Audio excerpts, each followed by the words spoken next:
ಅಕಾಲ ಮೃತ್ಯುವಿನಿಂದ ಪಾರಾಗಲು ಯಮದೀಪವನ್ನು ಹೇಗೆ ಹಚ್ಚುವುದು ಅಂತ ತೋರಿಸ್ಕೊಡ್ತೀನಿ ಬನ್ನಿ. ದೀಪಾವಳಿಯ ಧನತ್ರಯೋದಶಿ ಮೊದಲನೇ ದಿನ ಅಂದರೆ 18ನೇ ತಾರೀಕು ಶನಿವಾರ ಈ ದೀಪವನ್ನು ಸಂಜೆ 5ರಿಂದ 6 ಗಂಟೆಯ ಒಳಗೆ ಹಚ್ಚಬೇಕು. ಜೊತೆಗೆ ಮನೆಯ ಹೊರಗಡೆ ಹಚ್ಚಬೇಕು. ದಕ್ಷಿಣ ಮುಖವಾಗಿ ಈ ದೀಪವನ್ನು ಹಚ್ಚಬೇಕಾಗುತ್ತದೆ.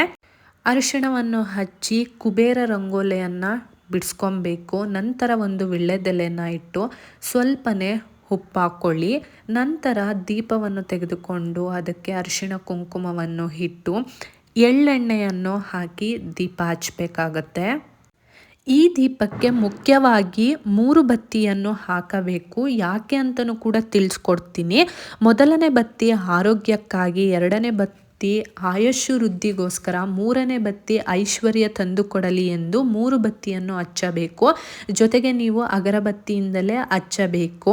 ಈ ದೀಪವನ್ನು ಯಾವುದೇ ಕಾರಣಕ್ಕೂ ಮಕ್ಕಳು, ಗರ್ಭಿಣಿ ಸ್ತ್ರೀಯರು, ಅನಾರೋಗ್ಯದಿಂದ ಇರೋರು ಹಚ್ಚಬಾರದು. ಆರೋಗ್ಯವಂತ ಮಹಿಳೆ ಅಥವಾ ಪುರುಷರು ಹಚ್ಚಬೇಕು. ಈ ದೀಪ ಮನೆಯ ಹೊರಗಡೆ 1 ಅವರ್ ಆದರೂ ಉರಿಬೇಕು. ನಂತರ ಉರಿದಾದ್ಮೇಲೆ ಏನು ಮಾಡಬೇಕು ಅಂತ ಕೇಳೋದಾದರೆ, ಈ ದೀಪ ಆಗಿರ್ಬೋದು, ಉಪ್ಪು, ವಿಳ್ಳೆದೆಲೆ ಏನನ್ನು ಸುಧಾ ಮನೆಯ ಒಳಗಡೆ ತರಬಾರ್ದು. ಇದನ್ನು ಯಾವುದಾದ್ರೂ ನೀರ ಹತ್ರ ಬಿಡಿ, ಇಲ್ಲ ಅಂದರೆ ಯಾವುದಾದ್ರೂ ಗಿಡದ ಕೆಳಗಡೆ ಹಾಕಬೇಕಾಗುತ್ತೆ. ನನ್ನ ಈ ವಿಡಿಯೋ ಇಷ್ಟ ಆಗಿದ್ರೆ ಆದಷ್ಟು ಶೇರ್ ಮಾಡಿ. ಡೌಟ್ ಇದ್ದರೆ ಕಮೆಂಟ್ ಮಾಡಿ. Thank you.